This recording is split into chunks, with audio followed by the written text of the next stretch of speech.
Hello and welcome back to Ride Rescue. So in the prior episode I really went through all the carburetors and checked for the butterflies and the way they all seated and everything, all the gaskets. There was no vacuum leaks or anything that way.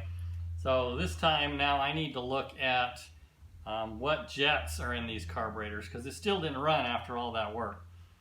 So I'm going to pull the jets out, look what size those jets are. There's a hot rod shop in Florida that's online that I was able to reach out to an old guy that knows these carburetors really well and what jets should be in them for the altitude where I am and the temperatures now in the cold. So once I have those jets out, then I'll know whether I need to go up or down or what needs to be in the outer carburetors. Along with that, I want to really look over everything about this engine. I want to do a compression test. I want to pull all the plugs, see what they look like, if they're fouling, how clean they are, how dirty they are. Just really look at everything about this, the heart of this and the heartbeat, the flowing, the fuel. I need to look at the pressure, make sure I'm not getting too much pressure to the carburetors. Maybe I'm blowing pressure fluid past the needle and seat. Along with that, I need to look at the electrical. I need to look at the brains of this car. Why is it fluctuating? Is it fluctuating for fuel? Is it fluctuating because of spark? Am I not getting a good consistent flow of energy? My new points, my new rotor, the new cap, is there something wrong in any of those? The wires? I need to really just look at everything and figure out how to get this to not only start, but to run smooth.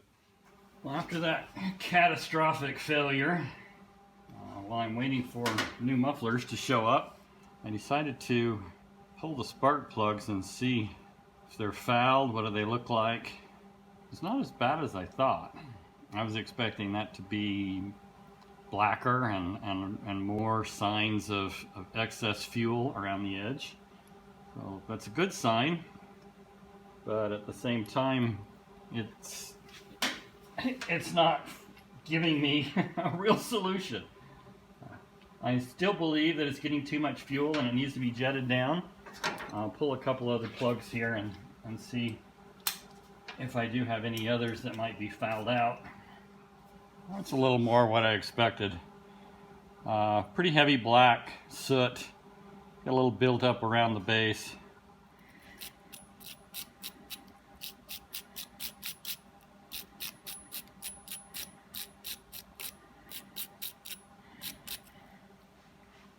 Just kind of clean that up a little bit and get as much of that black soot off as I can.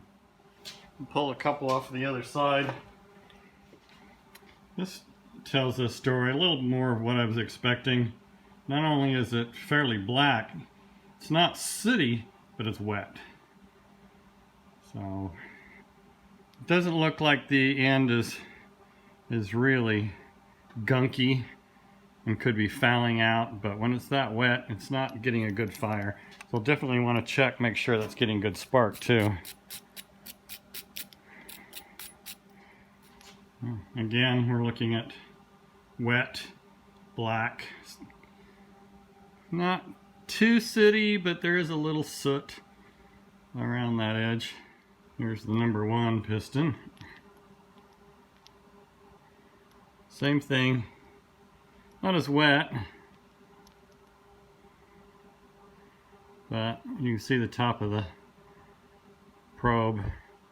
It's blackened over. I might need to go back and file each one of these to clean them up. So now it's time to take the hat off of this carburetor again. I want to check the jets. I suspect that the jets are just a little too big. I've been doing more research, and at higher altitude as well as colder temperatures, you really should jet down. And I knew this was running a little rich. In the summertime, I probably need to step down 4 points. So we'll see what's in this.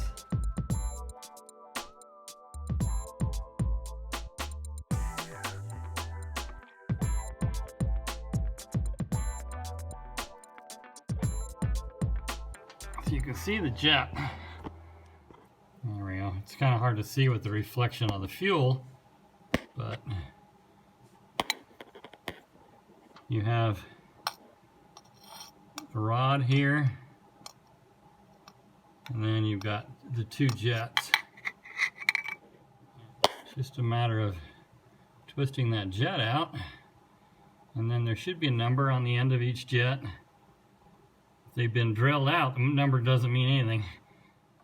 As a courtesy, a lot of tuners will file off the numbers on the top if they have drilled it out. So we'll see what's on here. You might be able to see the number on there. It's a 65. Now the old timers that I talked to, they say that this particular setup on a 389 with the original 1960 style carburetor should be jetted to start with at about 60 at sea level. Now if you're going to be doing some high performance adders and maybe some headers or something that way, maybe a mild cam like this has, you can step it up maybe 2. So that would say 62 is probably about right for this setup. At lower altitude and for racing, somebody might have a few other modifications.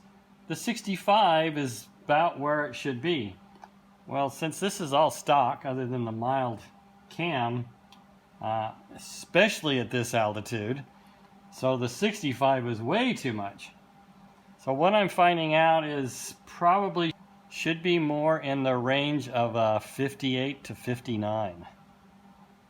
So I'm going to have to get some jets and step this way down, and hopefully that solves this problem. I'll probably get 2 sets of jets. I'll probably get a 58 and a 60. I think that'll be a good range to get a feel for this altitude and the cold.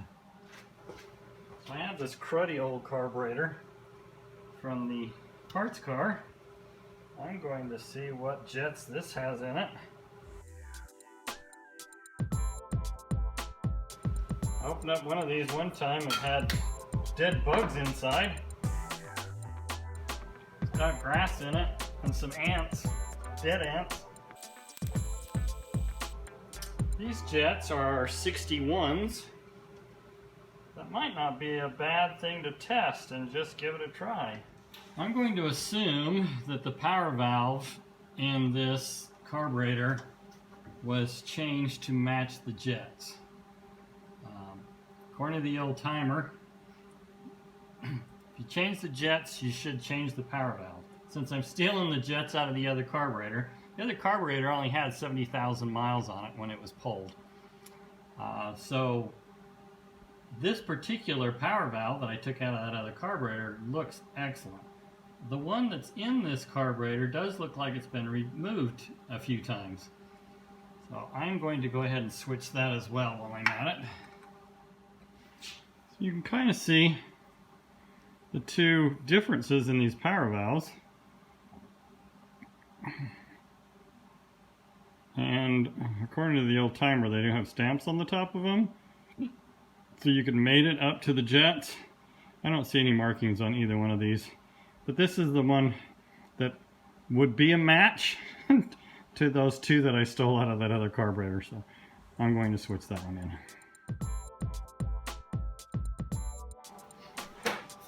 Okay, this is ready to go back together again.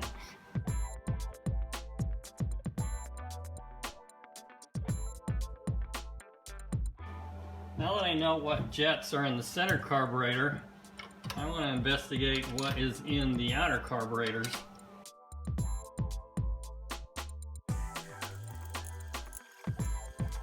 And as I suspected, the back carburetor is also a 66. So 65, 66, 66. And surprisingly, talking to the old speed shop guy, he's saying that these outer carburetors would typically be in the 68 to 74 range at high altitude. So these jets are actually a little small. He thinks they'll work just fine. since the outer carburetors are only used for really going full throttle, we'll just see how it goes with the combination of the 61s in the center and the 66s on the outside. But if it's still flooding out from the center carburetor at 61, we'll drop that down to 58, and then while I'm at it, I'll go ahead and step up the outer carburetors. We'll see how it all goes. I need to rig up a little pressure regulator on here and crank it over and see how much pressure it's actually pushing. I just had a little gauge, hooked the hose up, took the one center carburetor off. I want to make sure that if I got gas all over that I didn't have any chance of it actually starting, so I pulled the coil wire. When I cranked it over, I'm at about 4.5 psi. I'll go back and check the ratings on the needle and seat. I'm pretty sure it said it would go up to 5 or 6 psi on the needle and seat, so that's right where it needs to be. So that test, by putting the pressure regulator on this center carburetor and leaving these two hooked up, both of these bowls are full and the needle and seat is closed. These were holding the pressure. The needle didn't slowly go down. If the needle was going down and then stopped in the 3 range, 3.5, then I would know these needle and seats can't handle the pressure and it's bleeding back off and it's overflowing in. So I'm very confident then that the needle and seats are holding, they're closing, they're doing their job.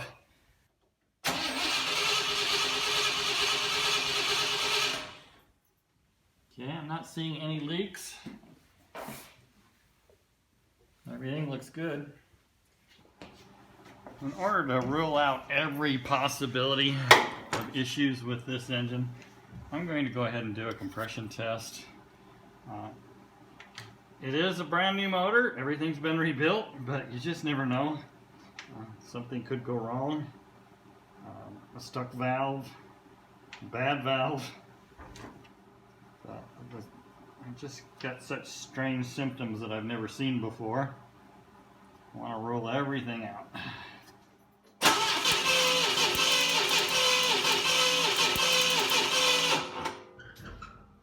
$135.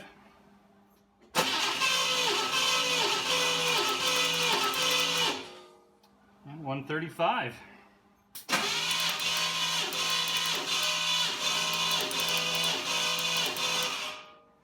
And we're at 135.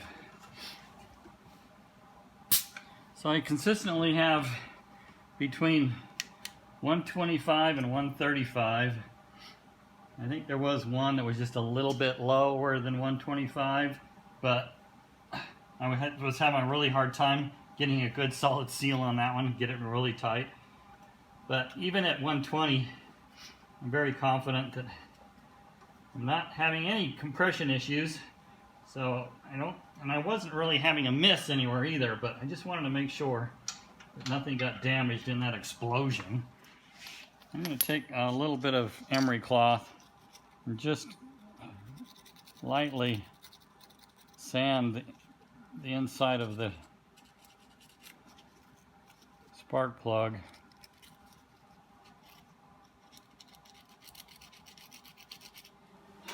Now that I've checked the compression on all the cylinders, and I know the compression is up 125 to 135, which is excellent. I cleaned all the spark plugs, put them back in, knowing that the carburetors are excellent, the linkage is correct, the compression is correct, the spark plugs are clean. Now just need to look at the distributor if it's still not firing up. Called a good friend of mine, Jim. He came over and we worked on it for a couple of hours.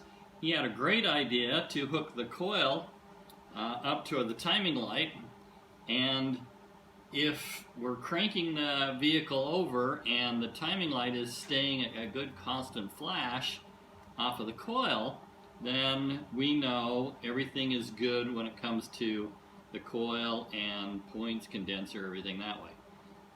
Now, if we're not, if there's intermittent flashes similar to the way the car is trying to run intermittently, then we know that it's something in the ignition system.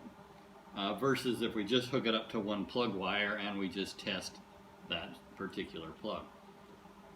So I'm going to crank it over and show you what the light looks like. We thought it might be a bad wire going from the coil to the distributor and to the points. So I'm going to replace that wire. It's got some cracks in the plastic casing, but it's got a good connection. We put it on the ohm meter and made a test to make sure that it had good connection. And doing it that way, we don't know for sure how much amperage is actually going through that wire. So just to make sure there's no grounding of that cracked wire, I do want to replace that. Now, whenever you're playing around in the distributor, make sure the key is off, and it's always wise to disconnect the battery. I'll remove that cap and remove the points and remove the rotor, and there we have it. This shaft should be really tight. I don't know if you can see the movement in that. You can see how sloppy it is side to side. That shouldn't be that sloppy. And then the points, one of the first things we inspected was if they were smooth and shiny. With only having a couple 100 miles on these, they should have been a really nice smooth finish, but it was really pitted. So it was not getting a good solid contact. It was getting too much movement. I couldn't find one local. I mean, these used to be everywhere. All the auto parts places had them. Nobody stocks them here in my neighborhood, so I had to order one online. I ordered it from Summit Racing. It'll be here within a couple of days. I'll get that installed. So we'll start by taking the clamp off the distributor. And then it is connected to the coil. I forgot to disconnect the vacuum line. And there we go. One thing Jim noticed, it was wrapped in tape. And I thought maybe it was just wrapped around the end, but you could feel it was wrapped all the way up. So I suspect that wire's probably bad. We'll check. I'll replace that wire. It does have a little bit of play top to bottom, but that's normal. No play side to side. Very tight. That all looks good. This wire goes to the points. Since it is wrapped, it's probably wrapped because it was cracked. It does have a good connection on the end. It's not frayed. Looks like it's been soldered. So I'll inspect that wire. If it needs to be replaced, I'll replace it. But everything else looks good. So while I have it out, I will go ahead and change these points. We pulled the points out earlier and they are really pitted. They're brand new points, but they're really loose and sloppy. I don't know if you can see that wire, if you can really make it out. If we can get well enough focused. But this is frayed. There's wires sticking out. It's been soldered, but there's just not good amperage coming through this line. That could be why I'm pulsing some of the electricity too. So I peeled back some of the tape, and there's cracks in the casing. So this wire needs to be replaced. But I crimped on a couple of new ends, soldered them good. This is all ready to go back in now. Before I put it in, I'm going to go ahead and install the new points, and then I can adjust the points with it out. It makes it a lot easier, and then I'll drop it in. Finally got my new points in. That's what a superior quality point is supposed to look like. There's the old one. I'm going to make sure everything matches up first before I rip the bag open. Looks good. Now that's the way it's supposed to be. It only goes up and down. It doesn't go side to side. Very tight, nice finish, nice points. You can see it's glossy, smooth. That's great. It's got a little piece that goes in here where you can put some grease on it, and it'll apply grease as it rotates. Nice piece. That's what I should have put in the first time. So as I mentioned, I did go ahead and put in a brand new wire, soldered the ends on. And now I'll put in the points. I left the screws in to make it easier to just drop in the points.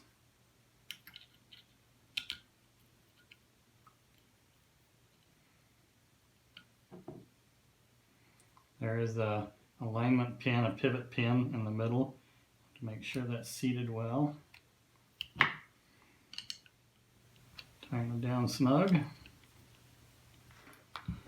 The gap for the points, or the dwell angle, the gap, typically you start out at about 0.016, and then for the 389s, you start out at that point, and while the car is running, you set the dwell, you turn it in until it starts to miss or backfire, and then you bring it out until it runs smooth. They claim about a half a turn from where it runs poorly till it starts to run. Now the condenser wire and the coil wire both attach to the points. And you want to get it out on the tip of the lobe. And I want to adjust it just till it has a little bit of drag. Okay, that feels good. I had put some grease, and the grease did get picked up on that brush.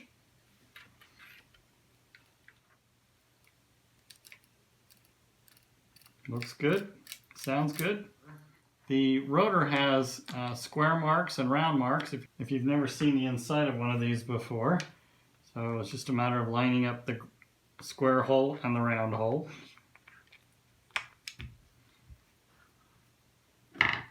And then tying down the heads. Now that I'm comfortable that I've got the distributor all reworked, I lost the gasket. It fell out. Luckily I was able to find one local. This goes back in that direction. And when I removed this, we were about here. Let's stab this thing in and see if it lines up.